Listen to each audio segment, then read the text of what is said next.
sitti ilaala asuma keessaan bareedduu laalee sitti qala. Sumayyoonni keenyas haa heerumanii barana faa jaarsaa argachuu qabanii anillee walaloodhaan haana afeeranii ispoonsarrii walaloo teenyaatu naan ja'an hin heerumne maal haa godhuuf dhiiroo ani 15 dabre malee 18 hin guunne. Mayyastatii minkum الله أكبر من يستطيع منكم الباءة فليتزوج دبين تني أمري دا نمني بآدن دي سنبيكا فودون غاري دا باءتا كان جتشو هيكا مهري جتشو دا غبرا فاسي تنيرين جتشاني هدرا هدو تفودا دا برسببا غبرا أكنا جي Daddachi jaalalaa osoo jiraate nan himadhaa waan isin nagoote singilummaan akka malee namiite nan hambifnee qabdee mukan na hiite singilummaa keessaa bahuun yaade garuun taanee gatiin maarii jabaate akkam bahuu singilummaa keessaa abbaan dubraa gabbara nuti keessa. Wanni jechuu barbaanne hadaraa fuudhan sodaatinaa sababaa gabbaraa Ustaaz Abuu Nayyaaruu obboleettii Nayyaar lillaahi hin kennani jarana fuudhuu kana maaliif sodaatani? Akkan ajiib Allahu akbar.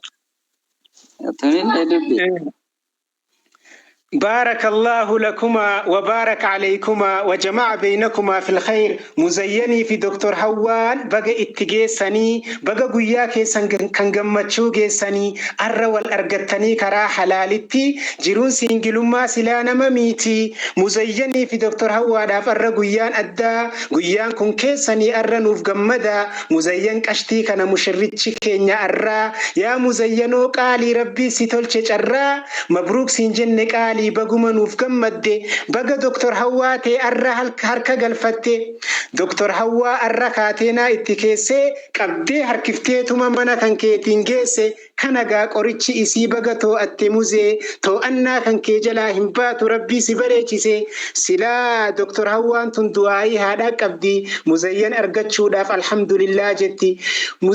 Dr. Hawwaanis miidhagduudha barta haalli gaarii amala qabeettii barta haalli dansaa mucaa haalli gaarii mucaa qabdu obsaa bar Dr. Hawwaan xayyibaatii saalihaatii qaanitaatii goobaziidha isiin qanxoo intalaati bifaanni bareeddi fuulli burtukaanaa markaza qabatti qomtisii qur'aanaa hedduu obsa qabdi hin jarjartu takkaa fuulli siini ifa akka maashoo makkaa.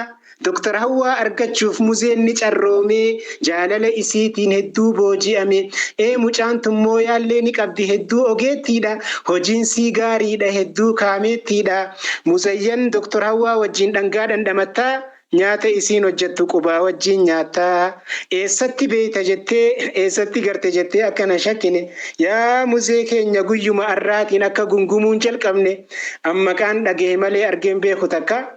warri as jirtan hunduu akka naataa tarragaa jirtu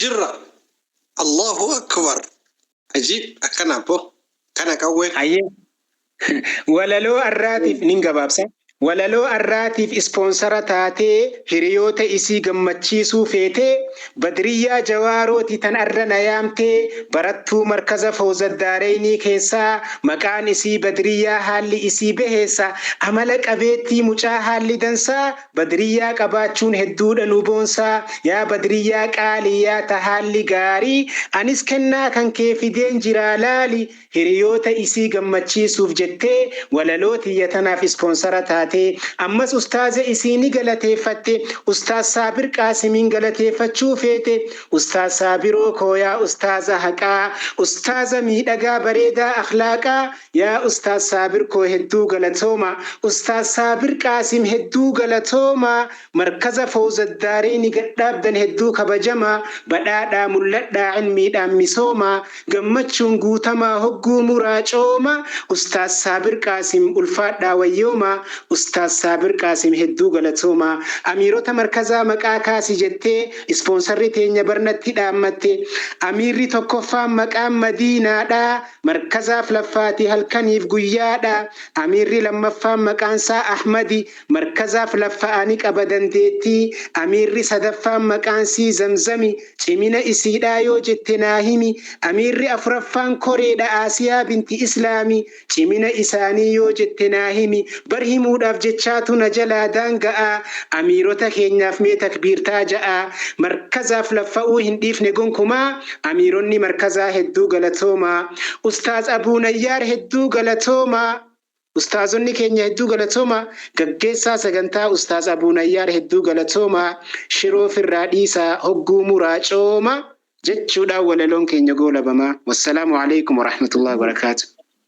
Namni walaloo barbaadan aadii dhaggeeffata.